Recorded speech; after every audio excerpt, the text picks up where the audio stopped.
So you have your new Sony A7SIII or FX3 or any other Sony camera with 10-bit codec, and you wonder what is the best picture profile. Slog 3 is the best picture profile to use on this camera. Slog 3 is the best picture profile to use on this camera. Slow down there, Tiger. You maybe missed that Sony has SCinetone. How do you explain that?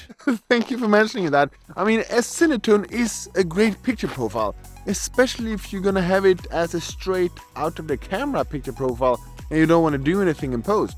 And I would consider definitely using it if I'm gonna do, for example, live streaming, or I'm gonna send it off to someone that doesn't know what a log profile is and they don't know what to do with it when I get it, and they are supposed to do the editing work. Well, then I would definitely use SCinetone or maybe picture profile off. It depends. But I would probably rather just send them the link to this video series. And the reason for that is that Slog 3 is the easiest picture profile to work with when it comes to log profiles. And that is what we are all looking for. And we will do a comparison of those 3 picture profiles, or one of them is not a picture profile, but picture profile off, SCinetone and Slog 3 later in this video. And it also comes with some really good benefits. One of the most important benefits is that Slog 3 can actually capture up to 13 stops of dynamic range. But what is dynamic range, and why do you need to care about that? Well, here for example we have a very interesting scene where we have all this white snow, we have some darkness over here at the road, and the dynamic range actually tells us how much information can we capture when we are filming. This means that how much dark can we capture and how much bright can we capture at the same time.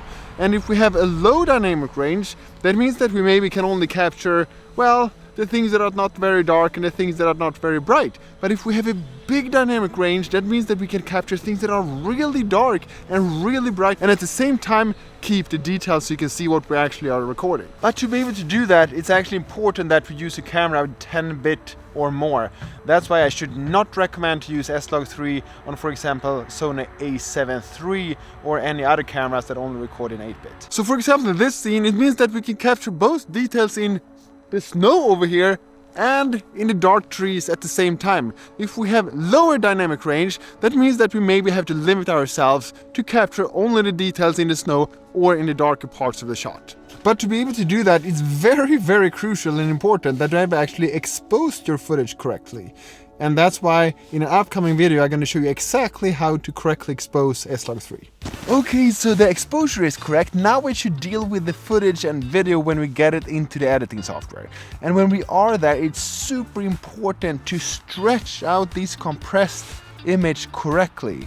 And there are so many people that either say that it's so hard to work with log, or they say it's so easy, I just take the sliders for highlight and shadows and I stretch out this image and make it more contrasty and it looks great. Well, it doesn't. Because when you do that, Gerald Dunn has described this perfectly, and I'm gonna link to one of his videos. The thing that is happening is that when you stretch it out, you're gonna get the highlights correctly, but all the shades between the shadows and highlights, those curves are going to be like this, and you would like to have a linear image that looks like this, and that's why you need to use a LUT instead. And in that upcoming video, how you manage your footage when you bring it into the editing software, I'm going to show you exactly what LUTs I recommend and how to use them. So now it's time for the comparison. So let's use this scenery that we have in the background here to compare the 3 different picture options that I would recommend. The picture profile off, SCinetone and Slog 3. So now we're going to do the test shots, and we're going to do something that is called exposed to the right, ETTR, and I'm going to go in depth into what that is in an upcoming video. But what I do is that I expose for the highlights, the highest, the brightest parts of the image, and I'm going to make sure that it's not overexposed. And in this case, the only thing that I allow to be overexposed, that is the sun up here, and everything else is correctly exposed. And now this is picture profile off, so you can see what that looks like. So now we are doing the same but for SCinetone.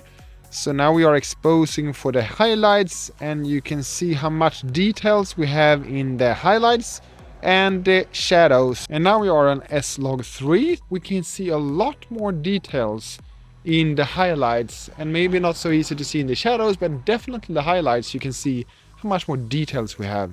And as I said, in an upcoming video, I'm going to show you how you can manage this both in the camera to get the correct exposure and in your post-production when you're going to edit the video. So now we have this extremely tricky shot where we have the highlights from the sun here, the highlights from the snow, and then we have my face in the shadow side of the sun. I'm not exposing for my face in this case, because I just would like to show how much we can capture my face that is in the shadow side compared to the highlights that are also preserved. And this is picture profile off. So now I have the same shot again. This time we are filming in SCinetone. Again, we have the highlights from the sun, highlights from the snow, and then my face in the shadow side. So now we have the same shot again. This time we have Slog 3 as our picture profile. And again, we have the extreme highlights here in the snow and my face in the shadow side. We have exposed the footage for the highlights. We have not exposed for my face, just so we have to remember that. And this is when we are exposing for my face in PP off, so no picture profile is applied. So we also again can see how much details do we have in the highlights, what can we see in my black jacket, and what can we see in my face. So this is for SCinetone, where we are exposing for my face, so we can see how much details we have in the highlights, the shadows, and my face. And now we can see how much details we have in the snow, and in my jacket, and in my face. And this is Slog 3. And so in this last shot I have exposed so we don't clip the highlight up here. That is the brightest we can capture, and this is for picture profile off. And this is SCinetone, and again I'm exposing so the highlights up here is not clipping. And here we have exposed again, but this is for Slog 3, and we have exposed for the highlights up here so they are not clipping. And exposing for the skin and PP off, no picture profile. And this is SCinetone, and this is Slog 3. Okay, so you have now decided that it's actually time to give Slog 3 a chance. So the first thing you're gonna do is to go into your camera's picture profiles and go to PP8, because that is where the Slog 3 Cine is pre-saved on the camera. You can save this one on any of those memory slots. Picture profile 1, 2, 3 doesn't matter, it's the same, it's just a memory slot, but it's pre-saved on picture profile 8.